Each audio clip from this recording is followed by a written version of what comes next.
Heyo!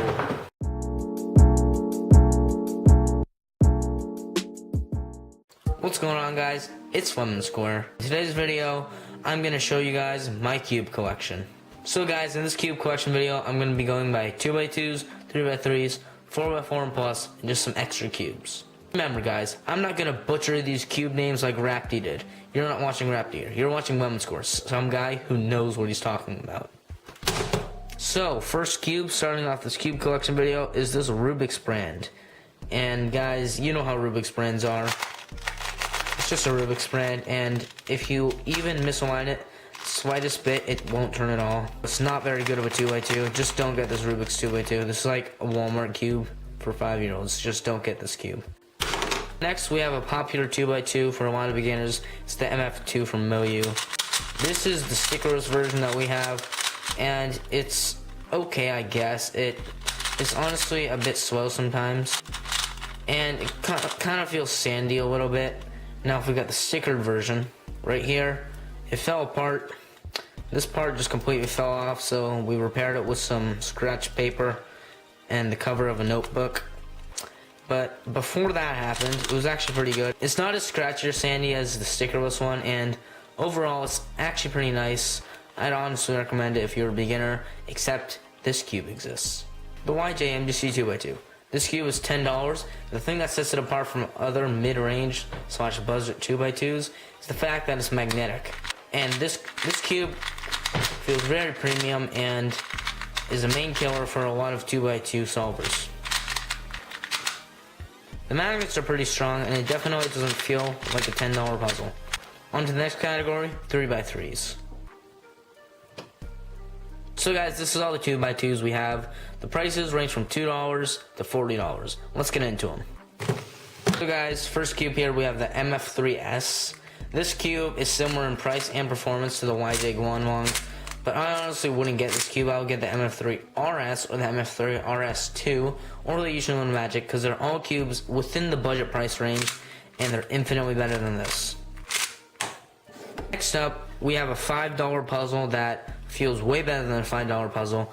Probably the best $5 puzzle you can get on the market. It's better than the MF3RS, the Yushin Magic. So out of the box, this was really fast, uncontrollable, and clacky. But after lubing it and setting it up a little, it turns out really nice, really controllable, bit hollow feeling, and bit slow but way smooth. One of the best, smoothest puzzles on the market. Honestly, it feels like a Volk, but not as premium.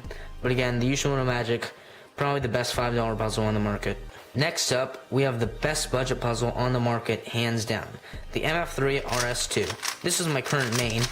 I just like to use it because, I don't know, it's just for me. I recognize these shades better when it's on a white cube.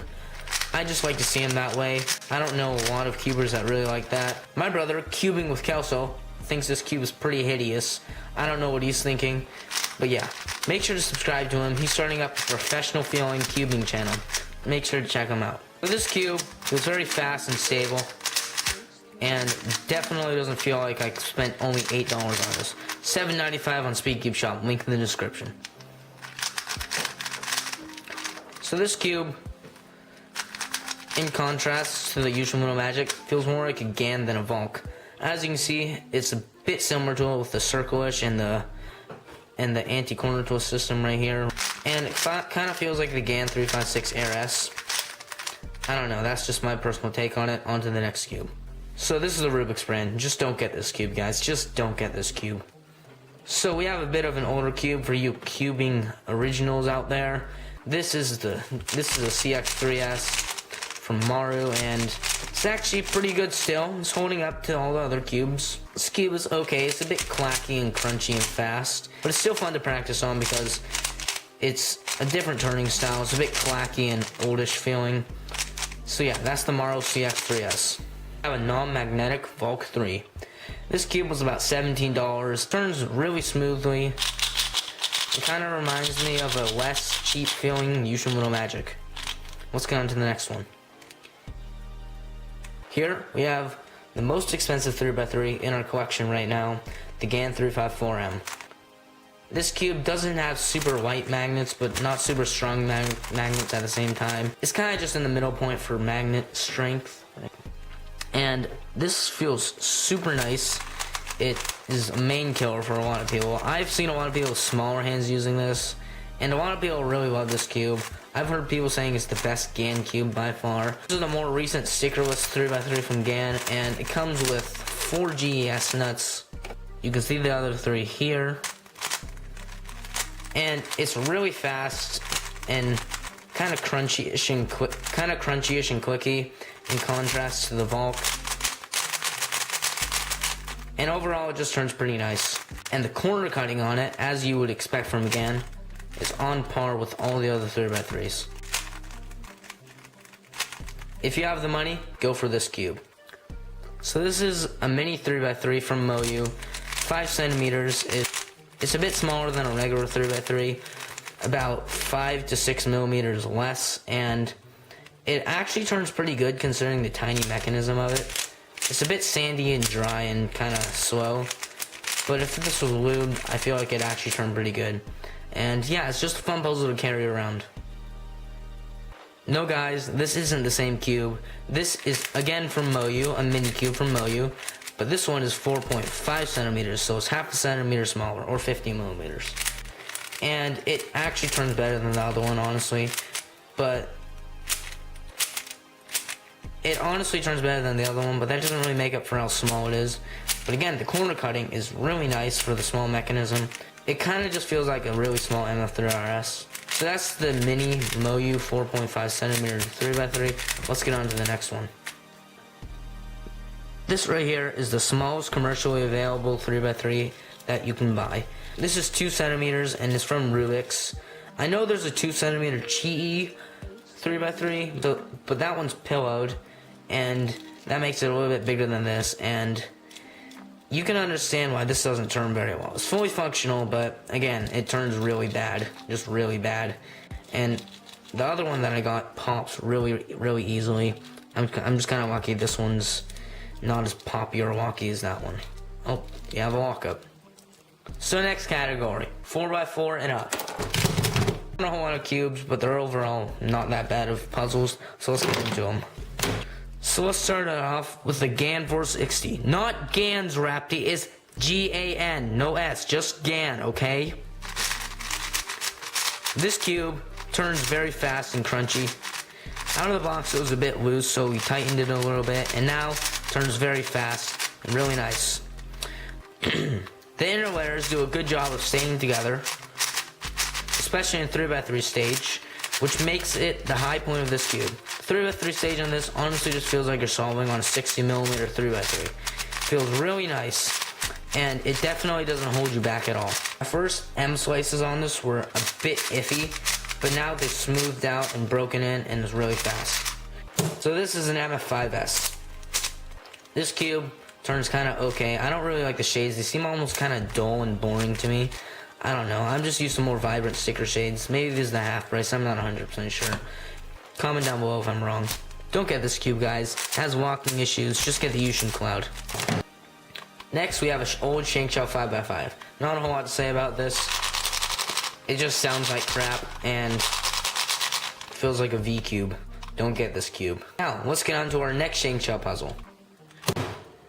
The Shank Shell 7x7. Or as I call it, Old Reliable. This cube has been around for 5 years, and honestly, it feels like that old cat that sleeps in your room, and when people come by, they're like, dang, is that cat still alive? That's what the Shank Shell 7x7 is almost like at this point.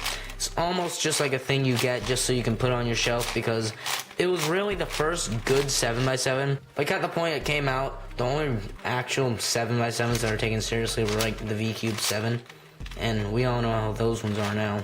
This cube can still hold up to other cubes if you overlube it and tension it properly.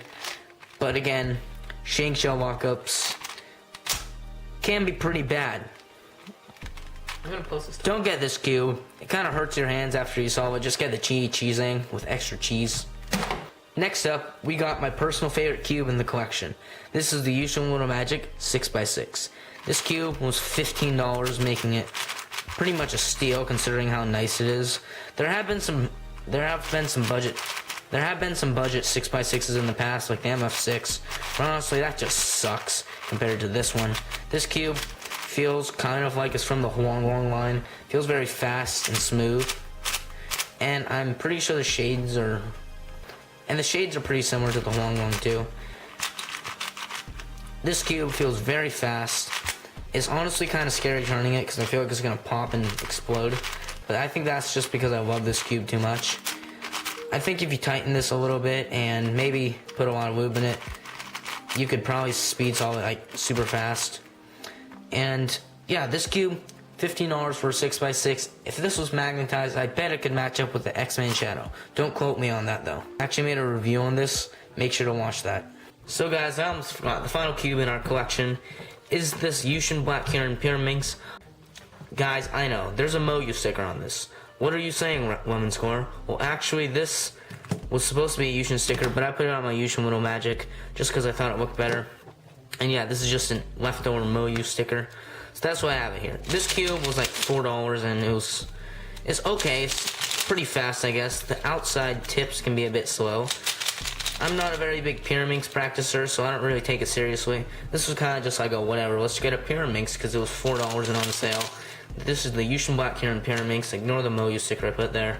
$4, not the worst, not the best. I honestly think it's pretty good for beginners. So yeah, Yushin Black Kirin Pyraminx. So guys, that was the video. Thank you guys for watching. I have reviews and comparison videos on some of these cubes, so make sure to check those out. See you guys in the next one. Peace out.